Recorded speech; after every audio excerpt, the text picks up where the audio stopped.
अस्सलाम वालेकुम। Management skills पर हमारी बातचीत के दूसरे हिस्से में खुश आमदीद। आज हम दो ऐसी ज़बरदस्त स्किल्स पर बात करेंगे जो किसी भी मैनेजर की कामयाबी के लिए आप कह लें कि रीढ़ की हड्डी की हैसियत रखती हैं। एक तो है प्रॉब्लम सॉल्विंग और दूसरी डेलीगेशन, यानी काम को मौसर तरीके से सौंपना।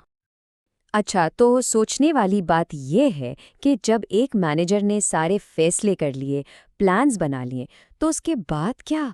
असल चैलेंज तो यहीं से शुरू होता है ना? यही वो मुकाम है जहां सारे मंसूबे, सारी प्लानिंग हकीकत का रूप धारती हैं। याद है पिछली गुफ्तगू में हमने प्लानिंग और डिसीजन मेकिंग पर बात की थी। वो आप समझे कि पहली दो बुनियादें थीं जिन पर एक कामयाब मैनेजर की इमारत खड़ी होती है। चलें, तो आज की पहली और सबसे अहम स्किल की तरफ बढ़ते हैं, यानी प्रॉब्लम सॉल्विंग। ये वो जादू है जहां एक अच्छा मैनेजर रोज़मर्रा की मुश्किलात और रुकावटों को तरक्की के मौके में बदल देता है। देखें, प्रॉब्लम सॉल्विंग का मतलब सिर्फ ये नहीं है कि कोई मसला आया और उसे ठीक कर दिया। नहीं, इसका असल मतलब है मसले की जड़ तक पहुंचना। ये जानना कि आखिर मसला शुरू कहाँ से हुआ। क्या ये काम से जुड़ा है, किसी के रवैये से, या फिर पूरी टीम का मोराल डाउन है। मकसद एक ऐसा माहौल बनाना है जहां हर कोई बगैर किसी रुकावट के बेहतरीन काम कर सके और आगे बढ़े। और एक बात, ये बहुत अहम है, कभी भी छोटे मसाइल को नज़रअंदाज नहीं करना चाहिए। ये बिल्कुल एक छोटी सी चिंगारी की तरह होते हैं। अगर इसे फौरन ना बुझाया तो ये बढ़कर आग बन सकती है जो पूरी तंजीम को अपनी लपेट में ले लेगी। एक समझदार मैनेजर की यही निशानी है कि वो चिंगारी को आग बनने ही नहीं देता। तो सवाल यह है कि कोई मैनेजर इस स्किल में महारत कैसे हासिल करे। इसके लिए 3 बहुत कारआमद तरीके हैं। पहला है रूट कॉज एनालिसिस, यानी मसले की जड़ तक पहुंचना। दूसरा है फिशबोन डायग्राम, ये एक मसले की तमाम मुमकिन वजूहात को एक साथ देखने में मदद देता है। और तीसरा है 5 वाइज टेक्निक, इसमें बार बार क्यों पूछा जाता है जब तक कि असल वजह सामने ना आ जाए। इन तरीकों से मसाइल को जड़ से उखाड़ा जा सकता है। अच्छा, प्रॉब्लम सॉल्विंग के बाद अब आते हैं आज की दूसरी अहम स्किल पर, और वो है डेलीगेशन, यानी काम सौंपना। लेकिन ये सिर्फ काम बांट देने का नाम नहीं है। नहीं, ये एक फन है। सही काम सही शख्स को देकर पूरी टीम को मजबूत और बाइख्तियार बनाने का फन।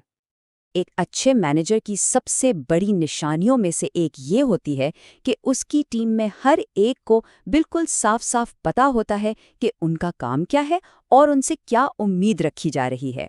जब हर किसी का किरदार और जिम्मेदारी वाज़ेह हो तो कोई कन्फ्यूजन नहीं होती और पूरी टीम मिलकर एक ही मकसद की तरफ काम करती है। तो काम सौंपने से पहले एक मैनेजर को कुछ चीज़ें ज़रूर सोचनी चाहिए। ये 4 सवालात बहुत अहम हैं। पहला, जिस शख्स को काम दिया जा रहा है, क्या उसके पास वो स्किल है भी या नहीं? दूसरा, क्या ये काम उसकी जॉब डिस्क्रिप्शन में आता है? तीसरा, क्या ये काम उसकी सीनियरिटी लेवल के मुताबिक है? और चौथा, क्या ये इजाफी जिम्मेदारी उसके सैलरी के साथ इंसाफ कर रही है? ये चारों चीज़ें देखना बहुत ज़रूरी है।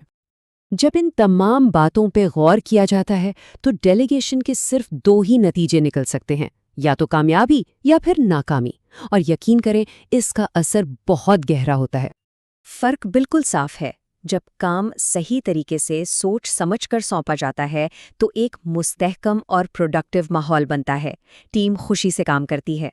लेकिन जब यही काम बगैर सोचे समझे गलत शख्स को दे दिया जाए तो टीम में फूट पड़ती है, लोग नाखुश होते हैं और मोरल इतना गिर जाता है कि लंबे अरसे तक कारकर्दगी मुतासिर रहती है। तो अब तक हमने 4 सतूनों पर बात कर ली: planning, decision making, problem solving और डेलीगेशन। ये मिलकर एक मजबूत टीम की बुनियाद बनाते हैं। लेकिन कहानी यहाँ ख़त्म नहीं होती, ये तो सिर्फ शुरुआत है। चलें देखते हैं कि इन बुनियादों पर आगे कौन सी इमारत खड़ी करनी है।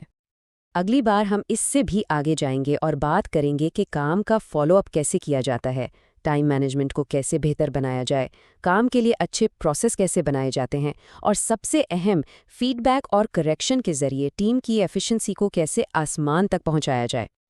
तो आखिर में एक सवाल जो सबको अपने आप से पूछना चाहिए: अपनी टीम की बुनियाद कितनी मजबूत है? ज़रा सोचिए कि इन स्किल्स को सीखकर और अपनाकर काम के माहौल को कितना बेहतर बनाया जा सकता है। हमारे साथ रहने का बहुत शुक्रिया।